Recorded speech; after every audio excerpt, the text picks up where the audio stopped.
Well, welcome everyone to Coffee Conversations presented by the State Line Collective. My name is Craig Flack, and I'm going to be the host of this new program.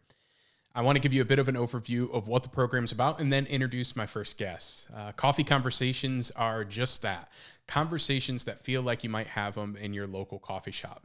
Now, some weeks, this week, I'm going to have guests that I'll be interviewing, and I almost want the feel to be as though we're sitting down at the local coffee shop and I'm just getting to know my guest and hearing about their unique story. I'm going to bring on people that interest me, people that I think will add value to you, the listener and the watcher, and just people that are doing unique and cool things from around the State Line area. Other times, I'll be having one-on-one conversations with you, talking about different topics that interest me and maybe will interest you, as though you and I are sitting at a coffee house having a coffee conversation. Today's first guest is a gentleman by the name of Barry Peel. He's a teacher, he's a health and fitness coach, he's a husband, he's a father, and an all-around really cool dude when you get to know him. And he is doing some neat things, including giving some free health coaching to people. And as I've processed through my own physical health journey, Barry has just been someone who's helped me, but also someone that I really respect and wanted to talk to and find out why he does what he does. And so I want you to be able to watch that interview. Again, brand new show for the State Line Collective that I'm excited to be starting, and I'm very excited to have Barry Peel as our first guest. Well, Barry, welcome to the very first episode of Coffee Conversations. I want to say thank you for coming in. Very excited to be here. It is hopefully a show that will add value to our listeners. And the reason I asked you to come in first is because you are a health coach, you're a phys ed teacher, you're a husband, you're a father, but you are doing something that I have been processing through a lot in my life lately, which is working on physical health. You coach people in that. And so one of the things with Coffee Conversations I want to do is talk to people that interest me because I'm interested and I think it'll make for a great conversation. So thank you for coming in. And why don't you just introduce yourself? If no one knows who you are, just who are you? All right. So we'll just keep it as a conversation, right? Drinking some coffee, having some talk. So my name is Barry Peel. I'm from the Rockford area. I'm born and raised Mercer County. I have never been outside of Mercer County for an extended period of time. You can call that a blessing or whatever you want to call it. But I'm a family man. I've got 4 kids, married my high school sweetheart. We've lived in Rockford for a long time now, double-digit years. Started teaching. I'm a teacher by nature, just enjoy helping people. So I've been a middle school teacher for the last 13 years. And then this past school year, I actually became the K-8 phys ed teacher, which was an awesome transition. What did you teach before that? Science, middle school science. Okay. Certified in math, science, and reading. So just a wide variety of things that enjoy helping people. Played sports in school, so I've got the athletic background. Have always been a part of the gym as long as I can remember, just going to work out with the guys, the team, doing that kind of nature. And if people are from around Mercer County and they're thinking, wait a second, that dude looks like the guy who does my oil change. He's got the same mustache. Is that correct? Correct, right. So my dad, my parents actually own Peel Spit Stop here in Saline, Ohio. Just for the record, I actually started the mustache thing first. Dad copied you. Yes. That is a good thing to have on the record. A common misconception. So just put it on the record. So my parents have a business here in town. We've been in small business forever. My parents actually met in the grocery business. Moved to Rockford, Ohio when I was about 2 years old. Opened the grocery store there that my grandparents still own and operate today. And then they, opened their own business when I was in high school. So being a part of that small business community has been, just around. So did you have to grow up changing oil too? Did you ever work at the pit stop? So I actually grew up working in the grocery store. Okay. So I did a lot of produce, a lot of bagging groceries and unloading the truck. That's maybe where the love of protein comes in, That's right? That's probably right. He just did the meat case enough. Exactly. Okay, so folks, and they'll get a more of a feel for who you are as we continue to talk. But how do you arrive at today? What has been? And it's a 30,000 foot answer because, right. You can't go back at, when I was 2. But people are going to watch this. And while our physiques are similar, my co-pastor said, hey, there's a guy in the parking lot who's kind of built like a Greek god. Do you know who that is? I said, yeah, it's Barry coming in. How do you compete in CrossFit games? You're very athletic and like to pursue athletic endeavors. you kind of said that's always been the case, but how did you come to this? I got to imagine you feel like you're in some of the best shape of your life. What's that journey to come to this point? Sure. So as long as I can remember, I've always been competitive. So, going back to T-ball days, going back to, summer rec ball, I was on one of the very first full contact Pee Wee football teams. So, just sports and nature has always been my thing. Always been part of a team player kind of thing. So growing up, was very involved with athletics. As I started noticing, I didn't quite meet the athletic expectations of some of my teammates. They were the class that I was with had some really great guys that were just gifted early. So for me, I always felt like I was playing catch up. Now, and that could be, maybe not the case, but in my eyes, that's how I felt. I was always trying to catch some of them as far as their skills and their strength and their speed. So getting into the junior high days, trying to do things, push-ups and different things to try to get bigger, faster, stronger. And then, obviously moving into high school, athletics pick up a notch, starting to try to carry on, still playing catch up with some of those guys. And just always having that drive to do better, to try to push the limit and see how far I could go. So that's where it kind of started as far as health and wellness and fitness and exercise. As I continued to grow and get older, played sports through high school. And then when I graduated, I had a choice to make. Like, do I want to continue to pursue athletics? I wasn't necessarily the best, but, guys described me as having the biggest heart on the team. So I knew whatever path I took, I would be able to excel just because that's what I try. Yeah. Right. So it came to the point where athletics or academics, what do I want to do? Well, I already knew that I wanted to be a teacher, and being a coach was just already in the works. I had already been working with younger kids. So when I graduated, I went to the Lake campus to get started and started coaching right away. So just that helping nature has always been there, trying to help people find their groove, find their success, and try to make them better and grow. Right. So ended up getting the opportunity to play semi-pro football. Okay. What position did you play? Linebacker? So I was a linebacker. Yeah. Yep. Right. Started off as the smallest guy on the team and had a lot of comments stating that. So again, here comes that try to get better, try to catch up. I'm playing with chip guys. On the shoulder. Exactly. Yeah. Playing with guys that, were, maybe had a few years of Division I experience, maybe some state titles under their belt with their high school teams or some college experience, and I'm coming in just out of high school, small town Ohio. Just want to compete. I just want to play. Like, I just love the game. I want to play. And I always had that. I need to be competitive. I need to find somewhere to fit in and do something competitive. So, looking at that aspect, it started to get to where I just need to get bigger. I need to get bigger. I'm the smallest guy.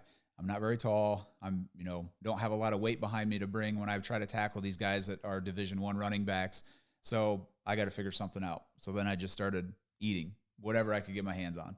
I was still working out. I was still running. I was still doing my training, but just started eating whatever. Sure enough, I got bigger and wasn't necessarily the best kind of bigger, but, I held my own. I was still staying athletic, still working on all my skills and doing those kinds of things. It just got to be where I peaked, and then I started going back the other way because I was too big and I couldn't do what I wanted to do, and I couldn't keep my athleticism.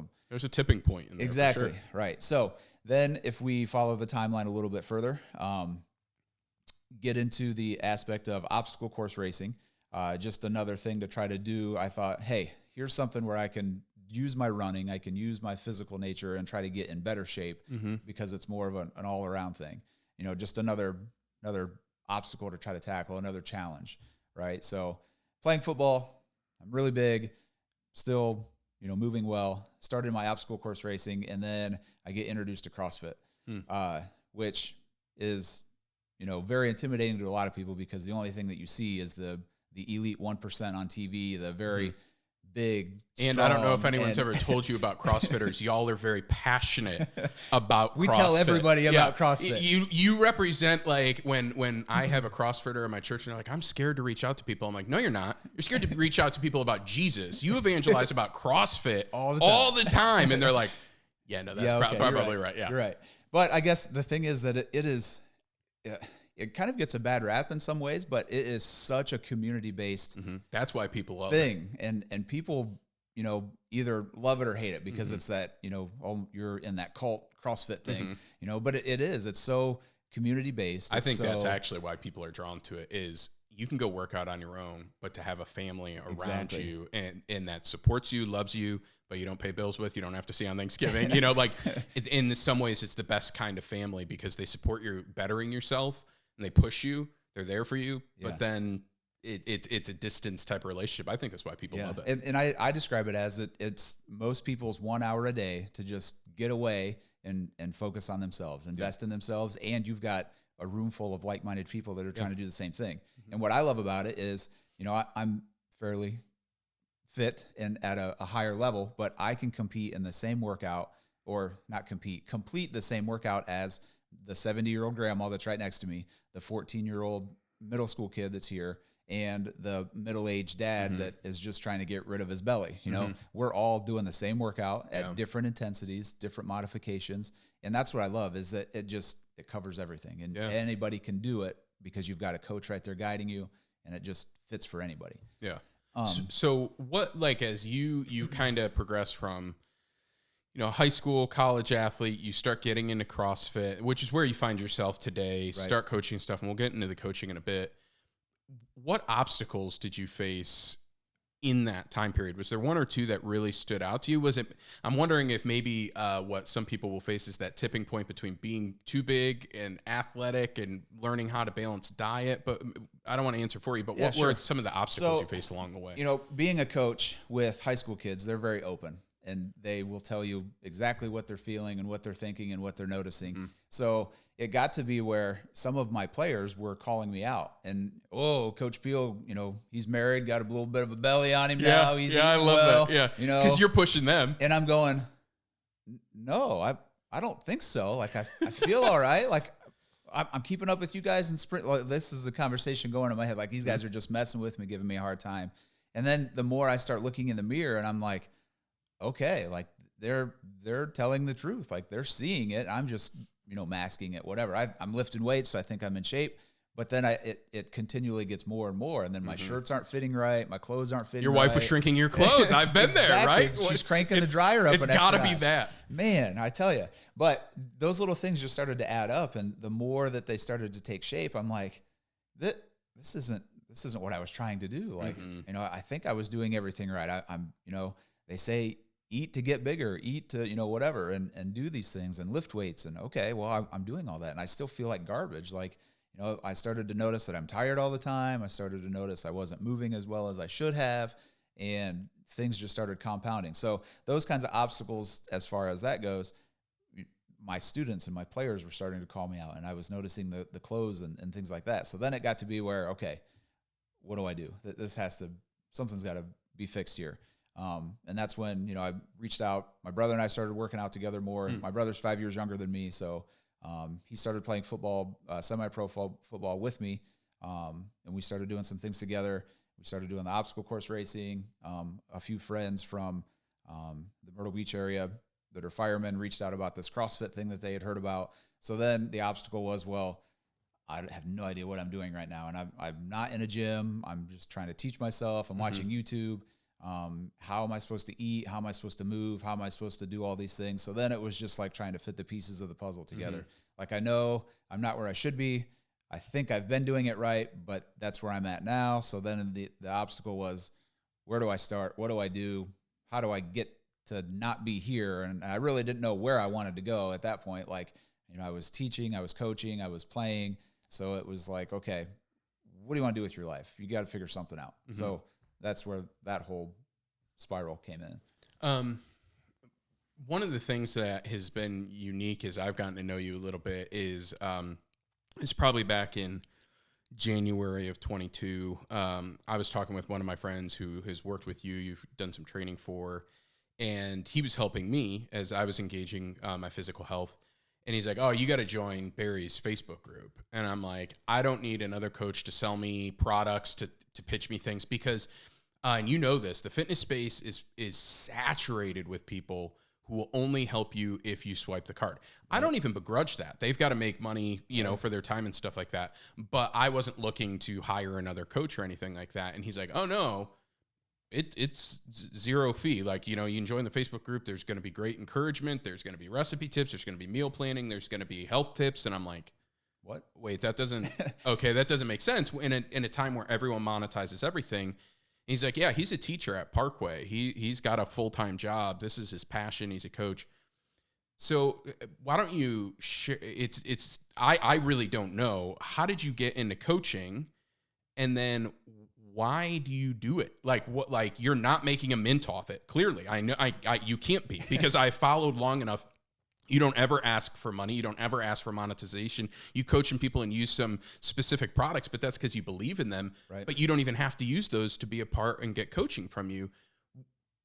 Where'd you start coaching? Why'd you start coaching? And what makes that thing? Is it just because of the teacher thing, or? So it's always been a very good passion of mine, is to help people. I love seeing people succeed. I love to see that light bulb go off. I mean, obviously that's why I teach middle school kids and I teach young kids, and just being able to see the knowledge click and to see things take shape and to see somebody actually find success in what they're trying to do or trying to get better and see that. So I really enjoy that aspect of it, like watching people grow, watching people succeed. Seeing somebody fail for so long and then take what they've learned and succeed it just puts a smile on my face. I love it. So I got into where I'm at now. The products that we were using, or that I'm using, I say we because my brother and I both do the same thing. We've got our groups that we both work with. He's got his own gym actually that he works with his clients, and then I just kind of mostly work with teachers, CrossFitters, parents, that kind of stuff. But we started using these products because we had heard about them in a podcast.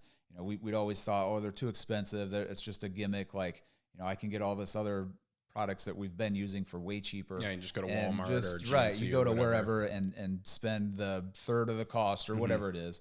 But then we started realizing, like, there's a reason that things are so cheap, and there's a reason that people really push certain things because they're making a buck. Right. So we looked into these products, and they actually have a whole platform where you can get into the coaching side with the company. So their whole goal is to change the fitness industry. So it's First Form, actually. I don't need to beat around the bush. So they're noticing the same thing. Like, the fitness and health and wellness industry is so saturated with people that are just in it to make a buck. They're in it to look good and to sell the 6-pack abs. The truth is, as I've gotten into it, and again, I come at it from a different middle-aged pastor who's not going to be posting shirtless selfies just out of for some choices. Sure. The fitness industry is filled with vanity. Oh yeah. And so, but that's not really what you're after. No. Yeah. So it is a different feel for sure. Yeah. So, I mean, their whole goal, we got into looking into the company more through these different podcasts and through their company as a brand, not necessarily the products.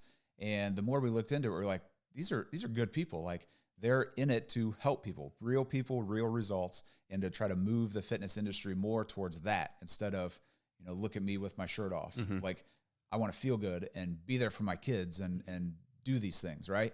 So the more we got into that, we said, well, let's give the products a try. I know they're expensive. We're going to have to rework the budget, and I keep saying we, because my brother and I do a lot of the same thing. So it became more of, let's just try it, see what they do. So we've been using the products ever since. How long's that been now? So it's been about 4 years for the both of us. We got in about the same time. So after using the products, we said, these are amazing. Like, they taste great. The quality is top notch. The people behind them are top notch. Like, there's got to be something here. So we got into being what they call a Legionnaire. So that's just the coach that I am, where we educate ourselves on the product. They, as a company, do very similar to what I do on a bigger scale. So they offer free education on the products. They offer free education on how to help people. They offer all these different things on how to help, not sell. So getting into their program is where I learned, like, hey, this is where I need to be. I need to be here because I want to help people, and I don't care about getting rich. Obviously having some money to do the things I like to do is going to be great, but that's not why I'm doing it. So as we trudge through the program a little bit more, we have to have a way to reach people a lot easier. So then we get into the Facebook group. standard Facebook group, just start collecting people. It started with just my family and friends that kept asking me, hey, what are you doing? Like, we noticed a change. You're looking better. You're acting better. You're doing these things that we noticed. So then I just started piling them together and started sharing that information that I was learning from First Form. You know, here's how you get started. Here's what you focus on. Here's the process. Here's the play to run every day. And then it has just grown word of mouth. Like, I have a little bit of a social media following, and that's starting to grow now that I've, been doing some more things and getting my brand out there. But it's been mostly word of mouth. Like, people helping people and spreading that knowledge. Like, hey, it's free. Just come listen to what he has to say. If you like it, share it and continue to grow. And the Facebook group has been growing well. Not as fast as some of the other coaches that I am friends with, but at the same time, like, that's not the goal. Like, help these people, invest in these people, and see them succeed, and the rest takes care of itself.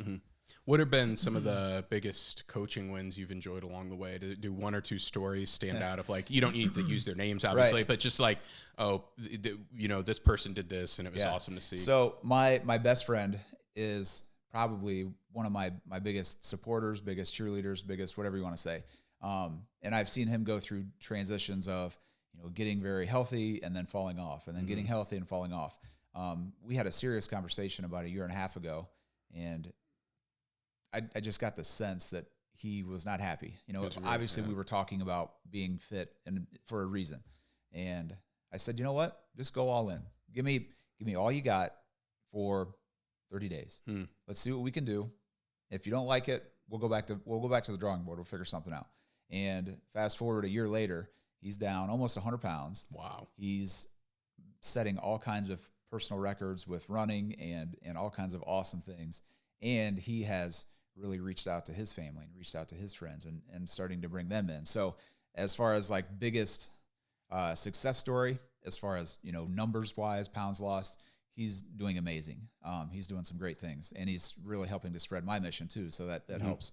And then I've also been able to work with, obviously my brother doing the same thing, but then working with our parents, we've been able to help them kind of get things that's exciting back in order and kind of help with their health and wellness, getting them on the right track and kind of fight off all the things that they see as far as like what should they be doing and what is good advice. Well, and especially as you age, your body's just going to be different. And so you have to consider that kind of thing. And health becomes even more important the older you get, physical health. It's never not important, right? But there's just a natural decay to your body that you need to be even more aware of what less, you're eating. Less room for error as you get That's older. a great way of saying it. Yeah.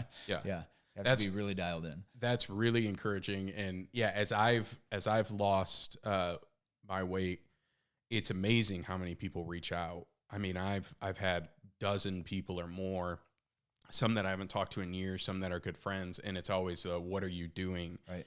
And I'm sure we'll talk about this a little later with tips, but they're always super depressed when I'm like diet, exercise, discipline. And right. They're like, oh. Everybody's looking for that quick fix. Like, and that's one of the things. What's the magic shake you're taking, or what? Pills So are if you I taking? just buy First Form, right.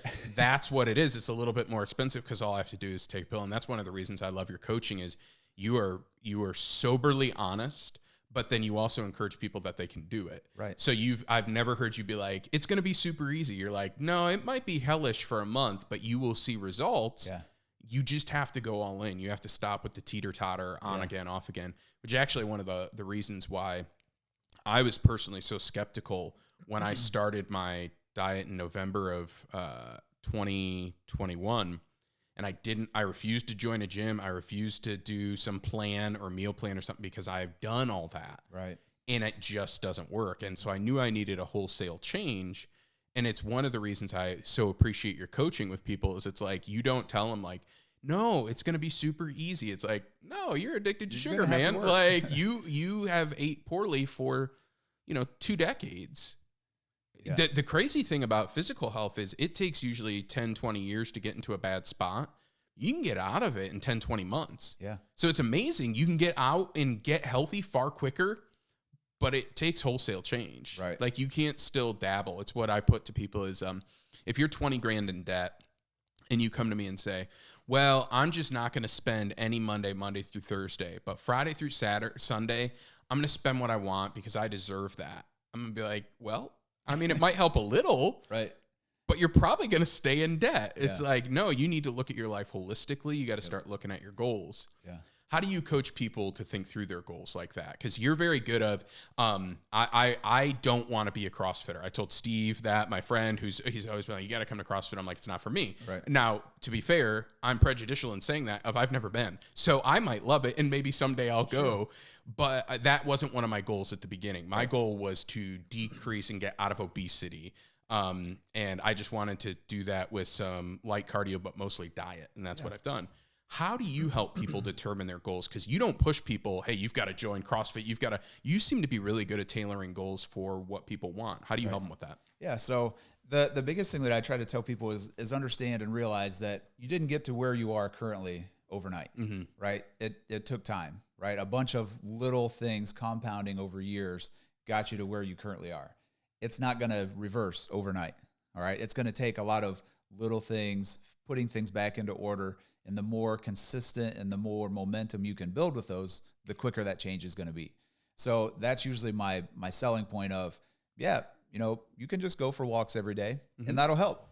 Sure. You can drink more water every day. That'll help. You can cut out your 7 pops a day or 7 beers a night, 7 beers a night, or your 10 glasses of wine or whatever, whatever it is.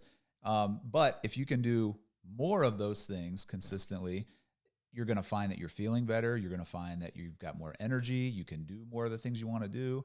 And then that's going to compound and continue to grow, right? So that's basically where I start with coaching, is just getting them to understand, okay, look, it's not going to be an overnight fix. It's going to be hard. It's simple, but it's not easy. Yeah, that's right? well said. And I sell my big 4 is the big things that I talk about. The 4 simple things that are going to help get you results are being able to understand calories and where you need to be, getting your protein every day, getting your water every day, and getting your movement every day. If you can do those 4 things, the results are going to come. I got into January of 22 and I hit a plateau. And I couldn't understand. I was eating like 1,500 calories a day, which is way too little, by the way, for anyone. I'm 6 foot. I should have been eating way more, even at a deficit. Right. So I was starving myself and I was not losing weight, but I was eating about 40 or 50 grams of protein, because you start eating red meat or chicken or stuff, the calories go up. Yeah.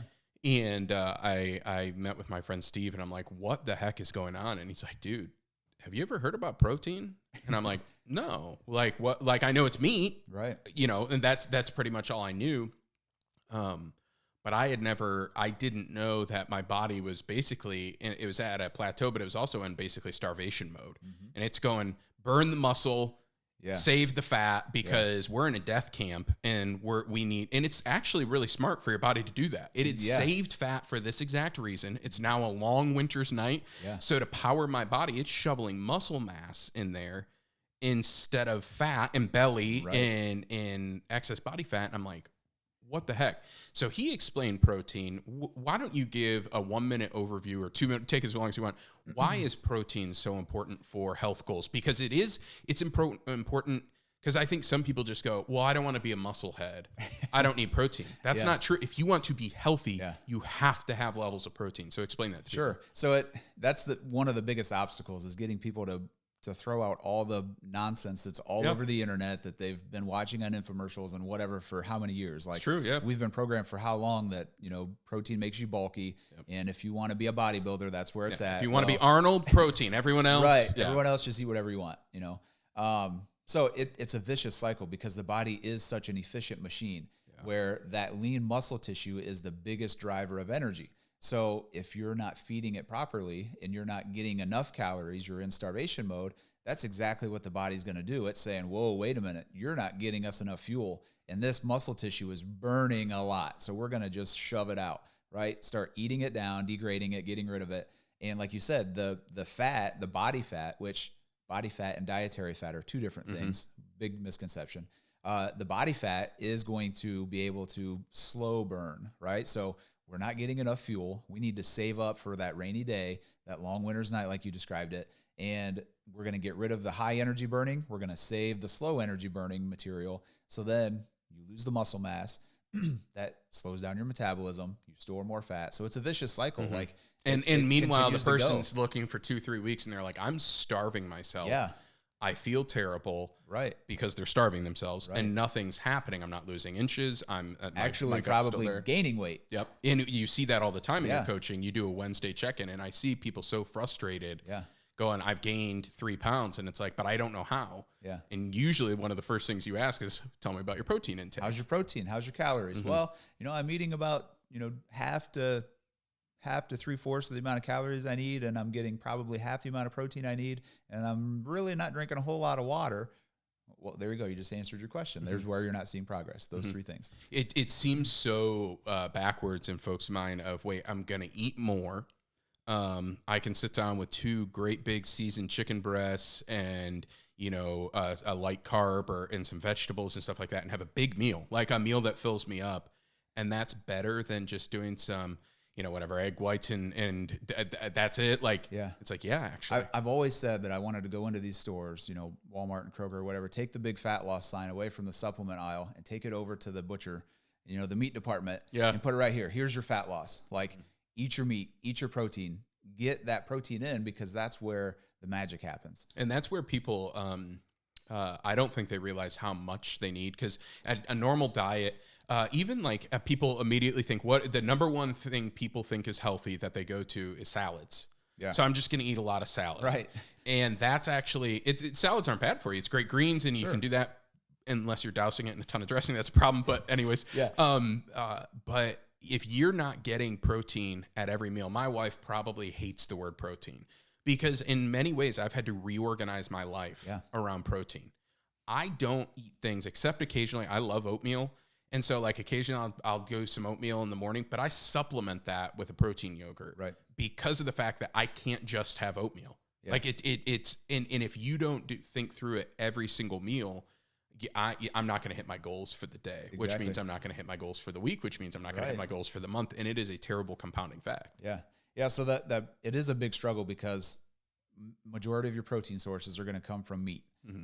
So if you're vegetarian, it's That's really very tough. difficult to get any kind of, and if you look at, I don't want to stereotype, but if you look at most vegetarians, they're more petite, slender, whatever you want to call, not a whole lot of lean tone physique, right? And that's for a reason. So most of your protein comes from your meat sources. So it means you have to prepare it.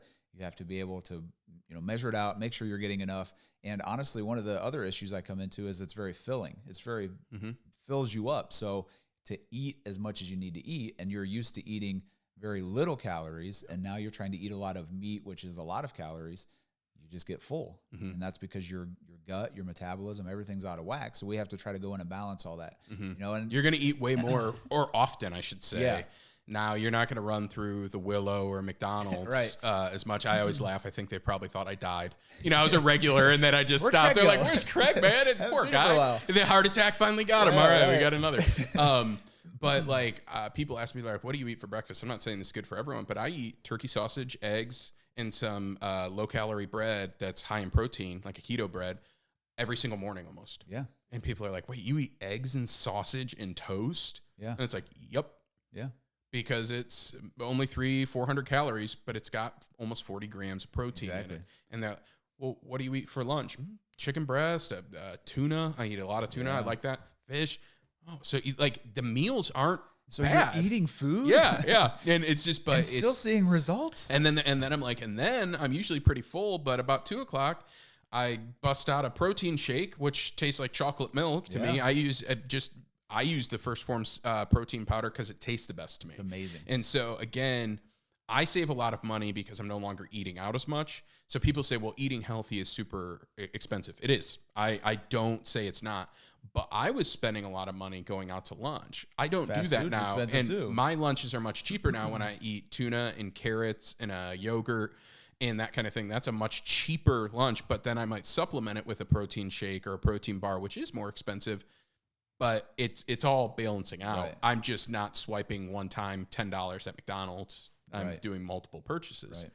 But if you aren't thinking about it, and it goes into tracking calories, people, I don't know if you've run into this with coaching. People really don't like to track their food. It's a struggle. It's Why a do you think chore. that is? It's just Is it because of the chore, or we don't like to see what we've done? both, right? So it's one more thing to add into your schedule. Yeah. I'm a busy guy. And if I got to take, 5-10 minutes to put my food in, that's, 5-10 minutes that I could be doing something else to be more productive, or I could be running here, running there, whatever. So it's a chore, first of all. And then second, most people want to just, out of sight, out of mind. Yeah. If I don't know how much I'm eating terrible and I'm not seeing those numbers about how bad I'm actually doing, then I'm probably not doing as bad. And I see this all the time when people send in assessments. I didn't pre-track this weekend. I went out and I forgot to put in before what I was going to have, so I way overate, or something came up and I didn't already have my numbers logged, so I tried to go with the flow, and sure enough, as I put it in later, was way off. I should know better. Mm-hmm. So just the biggest struggle is just knowing that we're not doing very well with what we're eating. So if I put it in black and white, now I can see the numbers. Yeah, and now Barry sees it. And now Barry's looking at it too, and some people like that. Some it's good accountability. Some people thrive off the accountability. Yep. Like, Barry's going to see this. I can't, well, then it gets into, I had just this much more, but I'm going to put this much. So it's kind of a which where you're saying as a coach, like, I'm just here to help you towards your goals. Right. You can do whatever you want. Exactly. If you want to gain 10 pounds while I'm coaching you, I'm going to be like, well, I didn't eat the food. Yeah. But let's at least be honest. My job as a coach is to give you the tools, give you the knowledge. What you do with them is totally up to you. You're like the wise old man at Ace Hardware. Exactly. It's like, look, I'll tell you how to do your project, but I'm not coming to your house and plumbing your bathroom. But I'll give you everything you need. When you leave my store, I'll have talked you through the whole thing. Yeah. What you choose to do with that? I get some people like that. They're like, I want you to text me every day and check in on me, see how I'm doing. I'm like, well, no offense, but I'm not getting paid to do that. Like, it's on you. I'll check in with you weekly, or it's a weekly join thing the for group sure. And and if you want to get a little bit more than that, I can do a few times, but it's not going to be, my job is not to check in on you to make sure you're putting the fork down when you're supposed to. Well, and the truth is, at a certain point, I think each person has to have their own come to Jesus moment about your own physical health. Right. Because if you don't, you're not going to change patterns of behavior. The hardest thing I did was not lose 55 pounds. The hardest thing I did was change my relationship with food. Yep. Going to food for comfort. And when I have a bad day, I still, in the back of my mind, think, man, a Coke and a Kit Kat would hit the spot, because literally it's a drug. Sugar gives me that dopamine fix. It gives me, like, it's hardwired in my brain. The people making candy and pop know what they're doing. It's a legal drug. It's caffeine and sugar. And so I then still have to think, why am I going to that? And I process through Christian roots and then also health roots, and think, okay, I want to put God there, but I also want to not sabotage my goals. But losing the weight is a factor of, like, it's math. Burn less calories, or burn more calories than you eat, you're going to lose. But getting there is a mental battle for sure. Yeah. And it, like, when I talk to people, I have to have this conversation quite often. After a few weeks of not checking in or not tracking, I say, look, I'm not going to keep chasing you down. It has to be, you have to have this conversation with yourself. I'm here when you're ready, and if now's not the right time, that's fine. That's okay. When you're ready, I'm here, but I'm not going to continue to use my energy to chase you down if you're not going to use your energy to do it. Yeah, to put in the goals. So it just comes down to meeting me halfway. I'm here. You got to meet me with what you're going to do. I want to pivot a little bit. It's interesting to me. It doesn't surprise me at all that you're a gym teacher now. That feels perfect. The thing I love is that you're actually a gym teacher in shape. I had a gym teacher who had to use a golf cart because he couldn't even walk. Now that might have been some other things, but he was massively overweight too. And it's like, how's the physical education? So it'll surprise no one watching this that kids are more out of shape today than we've ever been, at least in America. And that's not judgmental. I was one of those kids. I was picked on for being overweight my whole life. I used to laugh that, my pants were labeled husky. Adults, I'm a husky guy too. Yeah, it's okay. Adults would call me big bone because you can't call a kid fat. Right. So we've just been there. We've made it polite. Like, oh, you're big bone. It's like, well, you probably shouldn't call a kid fat. Yeah. But how have you tried to engage your students and young people in physical health? Because it is an issue. Like the sure. health and wellness of young men and women in America is a problem. Yeah. So when I made this transition, I saw that the phys ed position opened 2 years ago, and I thought, I'm technically not certified for that, but I kind of am. I just don't have the piece of paper that says I can do it for the state. So it definitely was a much better fit. Not that I didn't enjoy. I really love science, and the more you hear me talk, the more scientific I get. But just being in that role of being able to work with the kids at a younger level and being able to showcase like fitness and how it can be such a good thing for your life and how that just really ties together. I knew that was a good fit for me to make that transition. And I hear it from a lot of adults like, oh, you're actually an in shape phys ed teacher. Yeah. My gym teacher was whatever. And I hear that quite often. And a lot of times it gets to be where somebody has just kind of gone away. Yeah. And I think we see that with a lot of different positions. Like I see things that doctors and nurses do that I think you're supposed to be like the pinnacle of health, and you're doing that. Like, so that's another conversation. But as I started working with kids, a lot of them follow me on social media. So I try to make sure that what I'm doing, I'm always aware that eyes are watching. Yeah.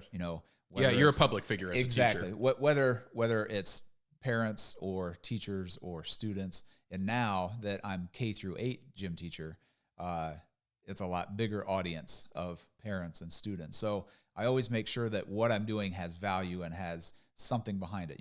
I'm either trying to entertain, I'm either trying to educate, and just provide value in those regards. So as I started working with the kids, they really were having some struggles, and kids just aren't as active. There's so many things to do where they can just be sedentary. They can sit, and be on a screen. They can sit and COVID certainly didn't help. And not do anything. Exactly. And now that, with everything being so virtual based, even if they had to go do something as they get older, it's still in front of a screen. So it's like, well, shoot, how do I fix this? So the biggest thing I started doing was doing Fitness Fridays with my middle school kids, where we would do some kind of workout and we would base it off of, this is what you can do to handle your stress. And I would talk to the kids like, how many of you get very frustrated with what your parents do and say?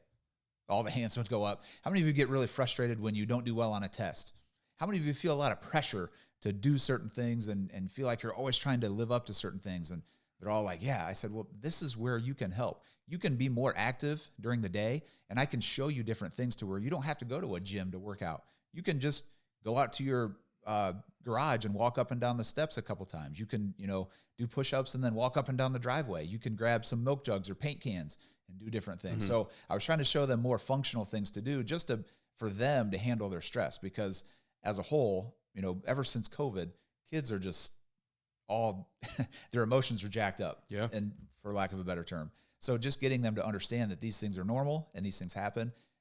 Health and wellness and moving your body is a great way to just get that release and get that balance, and you're bettering your health in the process. How would you maybe just help a parent have a delicate conversation with their kids? Because no parent wants to put body image issues on their children, but I think we've swung so far in body positivity that we're not having honest conversations about health. Sure. So you don't want to give your child body image issues, but you also I don't want any parent to say, oh, being obese, being someone that struggles with weight issues, like carrying all that extra fat on your body, no big deal. That's not going to have consequences down the road.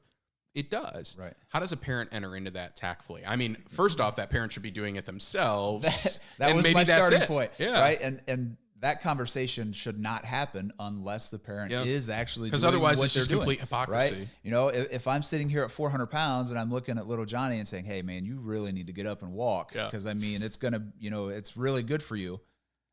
And they're going, you're full of it. Like kids are so wise and they pick up on these things. So if you're not doing what you're saying, then a lot of times they're just going to let it go in one ear. So maybe it's just a matter of making sure you make it a priority in your own life and inviting them into that journey. Conversation doesn't even need to happen. If you're like, hey, I need to get some more steps in tonight. Let's go for a walk. Hey, it's a really nice night. Let's go for a bike ride. Or can you come help me move these totes? Right? Doing those little things. And even just things that they're not even aware of. I don't know if you noticed, but I parked way out in the parking lot. Something I do all the time. My kids hate it because they're like, Dad, there's spots right there. I said, yeah, but let's leave that for somebody that, needs to, walk a little bit less. So just getting more steps in that way, using the stairs versus the elevators. When we go to hotels, if we're anywhere 4th floor or below, we're using the stairs. Everybody grab a bag, let's go. You save the elevators for people that need it, or if they've got too many things, I have 4 kids for a reason. That's so we can carry all the Yeah, bags. you in got a one trip. Sherpa army. Yeah, that's Right? what I think that, yeah, and just inviting your kids into that. My daughter, she's been one of my biggest supporters, and I think kids want to see you succeed Yeah. and they want to see you reach their goals. She's 9, but same thing. She loves when I'm like, hey, you want to come take a walk with me because I just need the extra steps. Yeah. And she's like, yeah. Like Yeah. they love to be brought into that. Exactly. And I'm not doing it. She's incredibly petite. Actually, we need her to gain weight. But it's one of those where she wants to be a part of that Yeah. journey. So I think, maybe for parents, it's And just getting kids involved, whatever it is. Like, my son wants to help with everything right now. Like, hey, this is going to take me 3 times longer because he's helping, but at the same time, he's getting involved and he's getting exercise. He's not sitting in front of a tablet, and he's getting to learn and be involved. So how I'd imagine how the parent then cooks really matters too. Oh, yeah. Because if you're not going through McDonald's for you, probably not going through McDonald's for them. Right. Now, I will say it is hard when my wife and I are having, some chicken and maybe some rice and broccoli. Our kids are like, no, thanks. And so we have to supplement at times because they're not. But on the whole, it's a far more healthy atmosphere. Yeah. And kids notice those things. Like my oldest daughter is getting into junior high, and she's asking me more about protein and how much should she do. And she goes, I know you always weigh your food. Why do you do that? And, why do you have your meals already prepped in containers? She's like, it seems easier to do when you're on the go so much, but, is there another reason? So like they notice these things and they're always taking note and just involving them in the process. So if you're trying to work on yourself, make them come with you. Go for a walk, go for a bike ride, do whatever it is that you're doing and involve them. They'll be so much better to support you and more likely to carry on with that And journey. you're spending time with your kids. Exactly.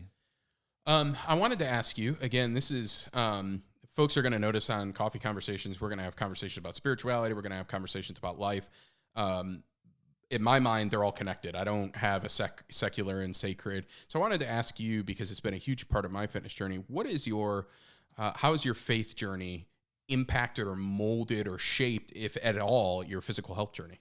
Yeah. So, I'm big in the holistic approach. Like if I'm out of line in any one area, it always bleeds over into another. So if I'm, slacking on my nutrition, then generally there's going to be something else. My relationship with my wife or my kids or with God or whatever it is, something else is going to be off too. So the more disciplined I can be with one area is often going to carry over into other areas as well. And that's where I try to coach people on, just get started moving the right direction in one spot, and then everything else kind of falls into. So as far as faith goes, I'm a little bit different as far as most people, just because I didn't grow up in the church, didn't really have a whole lot of faith-based teaching until I was in high school with one of my coaches. Yeah. And maybe that's where the coaching part has really come to be a big part of my life, just because I've seen what kind of impact it can have. Yeah, absolutely. So as far as faith, just understanding that I'm not doing this alone, and I can't possibly keep everything straight and handle all the burdens and the obstacles by myself. So I'm, constantly in conversation and trying to pray and think about different things and praying for direction, as well as, when I hear people that are struggling, so-and-so might reach out and say, hey, my marriage is falling apart and I'm trying to do this and this. And, I just can't focus on my nutrition right now. It's kind of a struggle. And I'm like, well, okay. So then that comes into the idea of that I'm just praying for a lot of people and not just myself. And then, it just turns into a big faith, health, wellness, circle. Yeah. And you're going to find that, I feel like, again, as people, we try and live these waffle lives where everything has these neat and organized boxes. Our brain just doesn't work like that. Not at all. And if your mental, emotional, spiritual, physical, financial work, all of those things, we're more a plate of spaghetti and we don't really know where one noodle ends up and it goes to, and they're touching 5 other things along the way. We've got to be really aware of that, and each person's got to figure that out for themselves because of their own values and what it matters to them.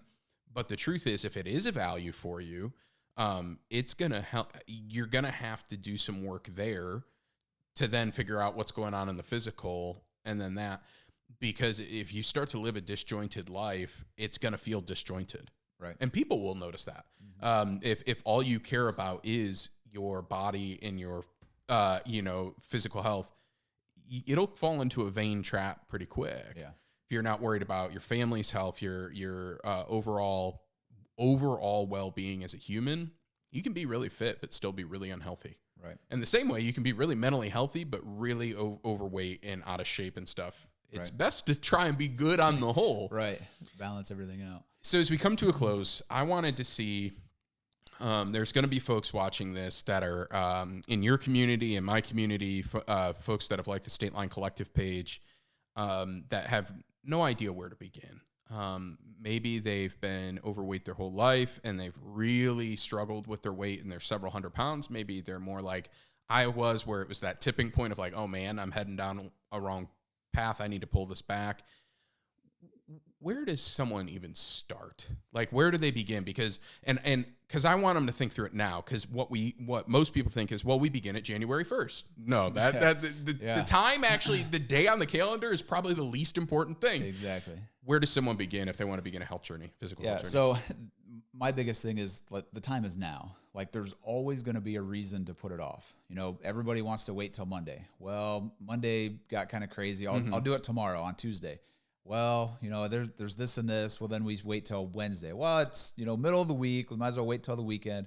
Well, it's the weekend. We're going to start on Monday. And it just continues. Or the time of year. Like, there's always a holiday coming. Yeah. There's always something. Well, it's the 4th of July, man. Right, I'm an American. We gotta live our life and enjoy ourselves. Yeah. Right? So the time is now. Like, the best thing you can do is just get started on making better choices, you know, whatever that is. And you don't even have to have all the answers or all the knowledge.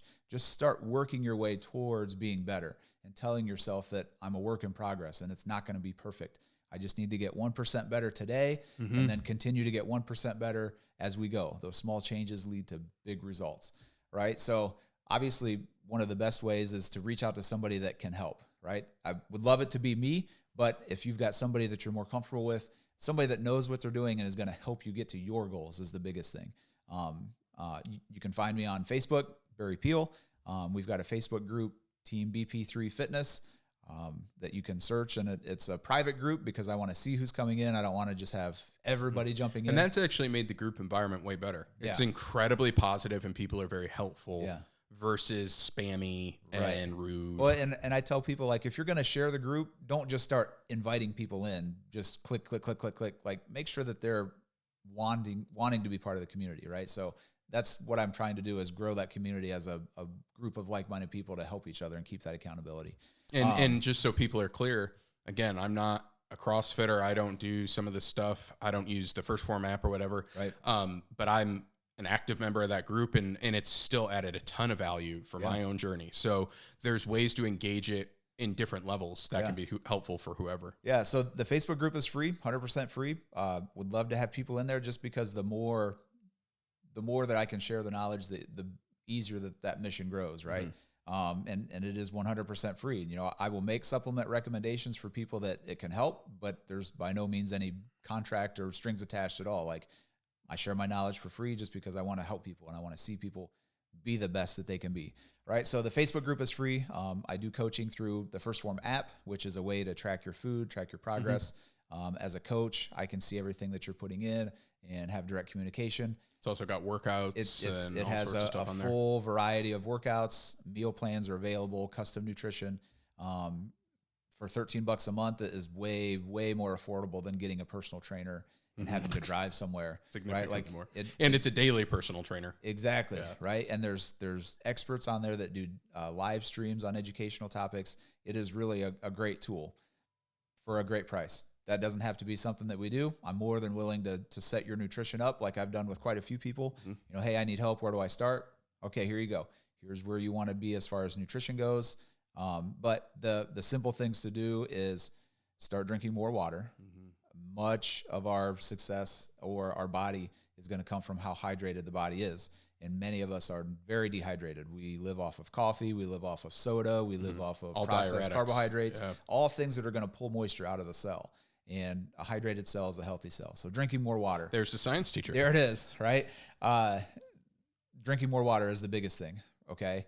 I wouldn't say the biggest thing, but it's an easy thing. Very easy. Anyone to do. can do it. Anyone can do it. In our community, we have safe drinking water. Exactly. Set a timer, you know, get How much do you drink a I was day? just going to say, I drink a gallon a day. Which is a ton. I'm of very water. active and I talk a lot, but honestly, like 80 to 120 ounces is the happy place for most people. Yes, you're going to go to the bathroom a little bit more to All start. the time. My kids love it now on road trips because I'm the one that stops. Like, Dad's got to use the restroom. Gotta Like, go. we don't death march anymore. It's Exactly. like every 2 hours, Dad's Yep, taking a just bathroom pull break, over. and that's fine. Yeah, and that's okay. And then that feeling does get better. The more that your body Yeah. gets used to that hydration, it's not every 5 seconds. It's more like 10 seconds, and then Mm-hmm. you get used to it. So drinking more water. The other thing is just eating more protein, understanding what good protein sources are, and getting more of that. All right, we want to get at least, at a bare minimum, 1 gram of protein per pound of goal body weight. So if I want to weigh 200 pounds, I need to get 200 grams of protein at the minimum. Right. And there's studies that show you can go way over protein, but it's got to be a lot before it has any effects on you. Yeah. And Most people are going to struggle to get that Exactly, goal. So, right. as close as you can. Yep. Get as close to that number as you can. And then just moving your body.